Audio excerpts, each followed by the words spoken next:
This is my ingredients for my adobo.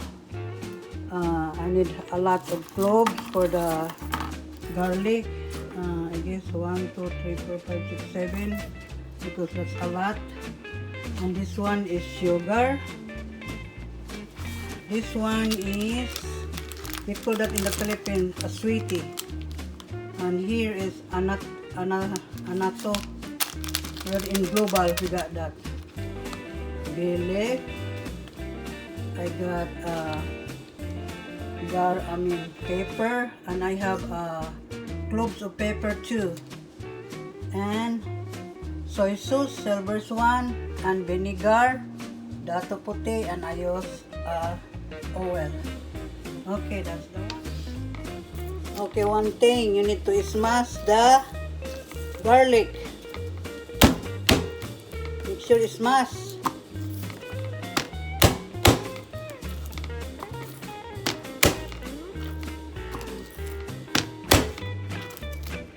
Don't take out the skin because the skin make you a lot of sweet flavor. That's it.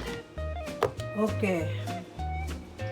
Before I just doing my sweetie, because this is dry, I need to boil this. It's nice in the Philippines because it's fresh. Boiled it.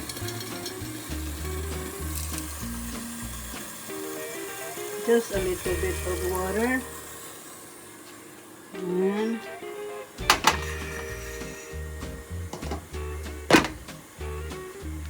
let them boil. Put in a medium high heat. Alright. Okay. It's time to put my chicken in there. In the wok. This is wok. I use wok because they have a lot of room, especially a lot of chicken. Okay, it's time to put my sauce. My vinegar is 1/2 cup, and my soy sauce is 1/4. And make sure you need to test because sometimes the vinegar is so very strong. Strong. Okay, let's see.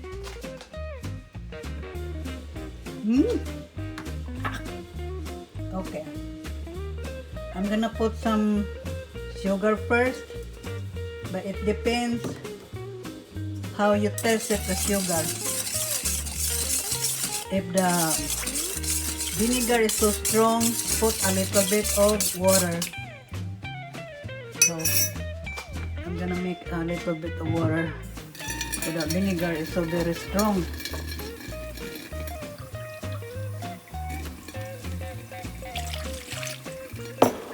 Depends when you taste it.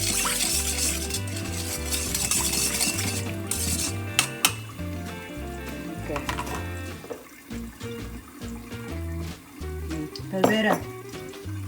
But I need more sugar there because the vinegar, you know that dato vinegar, very strong.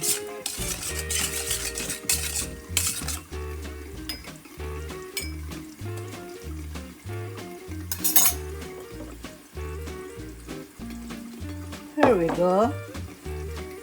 That's it. Put in chicken.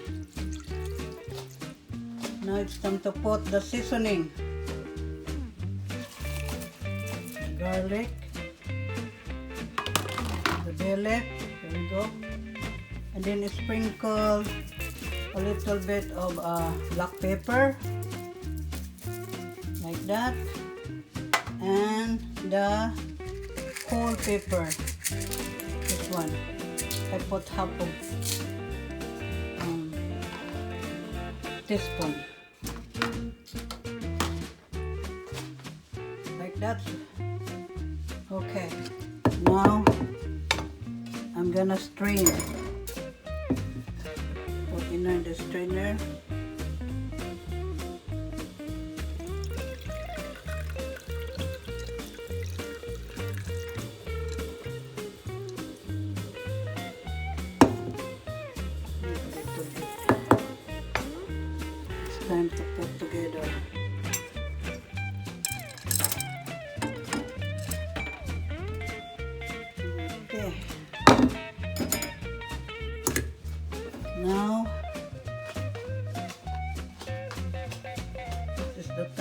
put in there.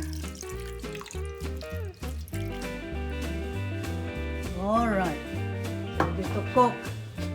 But one more thing, just a little bit of salt, just a sprinkle. That's it. But don't mix it yet. We're gonna boil. Just let them boil. Like that. That's easy. Make sure your heat is in a medium. Now make sure when you mix it, like, slow down one by one, because we don't wanna rotten this chicken. So now let them boil. Time to mix it. Check again. We'll see if the chicken is tender. Oh, it's tender now. Alright. Let them don't stir in there. Keep moving only like that. And now, do not open.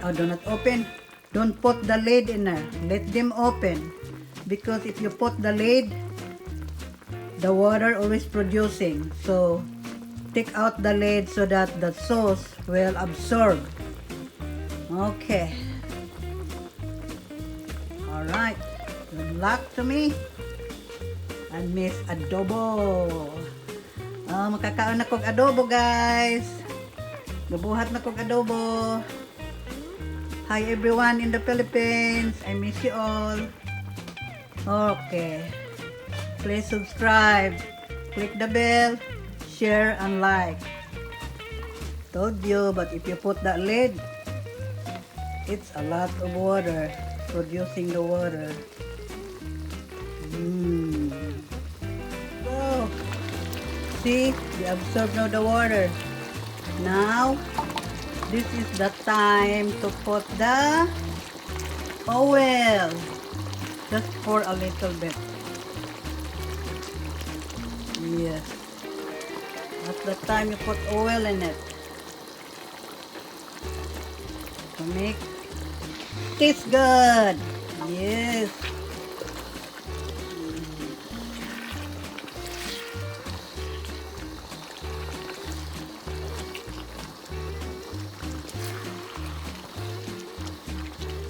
See, make sure a little bit of sauce, because that's good when you pour with the rice on it.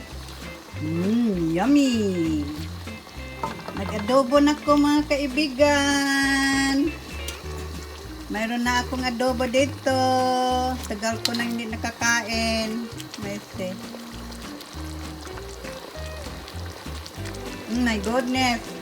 This is it, my adobo. That's my adobo.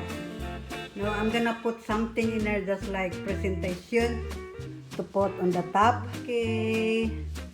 This is my adobo now.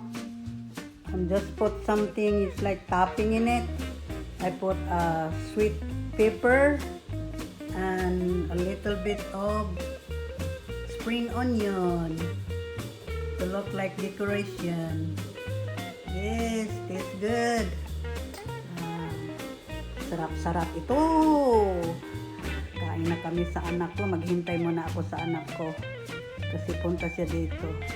Okay guys. Thank you for watching. Have a nice day. You take care. It's nice. Beautiful. Wow. Happy Fiesta in the Philippines. In your San Miguel. Alright.